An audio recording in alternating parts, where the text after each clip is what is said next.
Hello friends, welcome to my channel MSc zoology IGNOU classes. Friends, आज के इस particular video में हम पढ़ेंगे classical concept and modern concept of genes. तो वीडियो को एंड तक ज़रूर देखिएगा और अगर वीडियो अच्छी लगे तो प्लीज़ वीडियो को लाइक एंड शेयर कीजिएगा और चैनल को सब्सक्राइब कीजिएगा। आपका मोटिवेशन ही हमें वीडियो बनाने के लिए और भी ज़्यादा हमें मोटिवेट करता रहेगा। जितना ज़्यादा आप वीडियो को देखेंगे, लाइक करेंगे, उतना ही ज़्यादा हमें वीडियो बनाने के लिए और सपोर्ट मिलता रहेगा। तो चलिए स्टार्ट करते हैं आज की ये video. Classical concept of gene, right. तो coin by Sutton in 1902, right. Classical concept of gene, gene का जो क्लासिकल कंसेप्ट है ये सटन के द्वारा 1902 में दिया गया था, राइट। एक्सपेंडेड बाय मॉर्गन इन 1913, फिर 1913 में मॉर्गन ने इसको थोड़ा एक्सपैंड किया, राइट। बिड्ज इन 1923 में बिड्ज ने, एंड मुलेर ने 1927 में, और कुछ और साइंटिस्ट भी आए थे। तो इन सब ने मिलकर किसकी सटन की थ्योरी को एक्सपैंड किया था, राइट। अब हुआ क्या था यहाँ पर, genes are the discrete particles with a Mendelian inheritance pattern that reside at a given location on a chromosome and code for the expressing a certain phenotypic trait। यहाँ पर बताया गया कि जीन्स जो थे वो डिस्क्रीट पार्टिकल्स हैं, ठीक है, मेंडेलियन इनहेरिटेंस के पैटर्न में, और वो एक गिवन लोकेशन पर होते हैं, मतलब एक दी गई लोकेशन पर क्रोमोसोम में पाए जाते हैं, ठीक है। और वो क्या करते हैं, कोड करते हैं किसी एक एक्सप्रेसिंग फिनोटाइपिक ट्रेट को दिखाने के लिए। मतलब हम देखते हैं ना कि अब हमने प्लांट को देखा तो प्लांट में टॉलनेस दिखाई दी कि प्लांट लंबे लंबे हैं, तो इसका मतलब उनके लंबे होने का जो जीन है वो कहीं ना कहीं वहाँ पर क्रोमोसोम पर प्रेजेंट है, इसीलिए हमें जो प्लांट्स थे वो लंबे दिखाई दिए, राइट। और वो अपने आप को एक्सप्रेस कर पा रहे हैं। तो जो फिनोटाइपिक में दिखाई देते हैं, एक्सप्रेस होते हैं एक तरीके से, वो एक्सप्रेशन के जीन क्रोमोसोम पर मौजूद होते हैं। आगे है, many genes are found on each chromosome, हर क्रोमोसोम पर बहुत सारे जीन्स पाए जाते हैं। The genes are organised in a single linear order, ये जो जीन है ये एक सिंगल लीनियर ऑर्डर की फॉर्म में होते हैं। Every gene occupied a particular spot known as a locus, हर जीन के पास क्या होता है, एक पर्टिकुलर स्पॉट होता है, और उस पर्टिकुलर स्पॉट को क्या बोला जाता है, लोकस बोला जाता है, right. Character changes when a genes location changes, अगर जीन की लोकेशन चेंज हो जाए तो कैरेक्टर चेंज हो जाते हैं, ठीक है।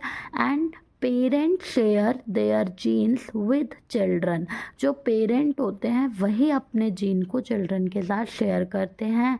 And genes can exist in several alternative forms known as alleles, जो जीन्स हैं वो एग्जिस्ट करते हैं सेवरल ऑल्टरनेशन की फॉर्म में, ठीक है ना, बहुत सारी अलग अलग ऑल्टरनेटिव फॉर्म में जीन होते हैं, and that is known as alleles. उन ऑल्टरनेटिव फॉर्म्स को हम क्या बोलते हैं, एलील्स बोलते हैं। अब देखते हैं, during cell division genes can be duplicated और जॉइंट टुगेदर, जब सेल का डिवीज़न होता है तो सेल्स डिवीज़न के दौरान जो जीन है वो डुप्लीकेट हो सकते हैं या फिर एक साथ ज्वाइन हो सकते हैं। Mutation can be seen in gene, gene के अंदर हम म्यूटेशन भी देख सकते हैं। Genes may duplicate themselves in order to create identical clones of themselves, genes जो होते हैं वो डुप्लीकेट हो सकते हैं, ठीक है, and in order to create identical clones, और आइडेंटिकल क्लोन्स भी क्रिएट कर सकते हैं। तो यानी कि जब वो आइडेंटिकल क्लोन्स क्रिएट करेंगे तो इट मीन्स उन्होंने अपनी क्या बनाई है, एक डुप्लीकेट कॉपी भी तैयार कर दी। सो मॉडर्न टर्मिनोलॉजी के according it is the DNA sequence that identifies one polypeptide that is the basic building block of information that contains both coding and non-coding regulatory sequences। Modern terminology कहती है कि DNA sequence जो कि identify की जाती है polypeptide से, वो एक बेसिक बिल्डिंग ब्लॉक है इंफॉर्मेशन का, जिसमें कोडिंग और नॉन कोडिंग की रेगुलेटरी सीक्वेंसेस होती हैं। अब अगर हम मॉडर्न कंसेप्ट ऑफ जीन की बात करें तो coined by S Berger in 1957। Modern concept जो है जीन का वो एस बेंजर ने 1957 में दिया था। सिस्ट्रन जीन यूनिट ऑफ ट्रांसमिशन। अब यहाँ पर एक वर्ड आता है सिस्ट्रन, जो कि क्या है, जीन की यूनिट है ट्रांसमिशन की, right. It refers to the portion of DNA that specifies a single polypeptide chain. ये क्या रेफर्स करता है, डीएनए का वो पोर्शन जो कि स्पेसिफाई करता है एक सिंगल पॉलीपेप्टाइड चेन को। तो जो पोर्शन डीएनए का एक सिंगल पॉलीपेप्टाइड चेन को स्पेसिफाई करे वो कहलाता है cistron. It can range in size from 100 to 30,000 nucleotide pairs. इनका जो साइज है वो 100 से 30,000 न्यूक्लियोटाइड पेयर्स के बराबर है।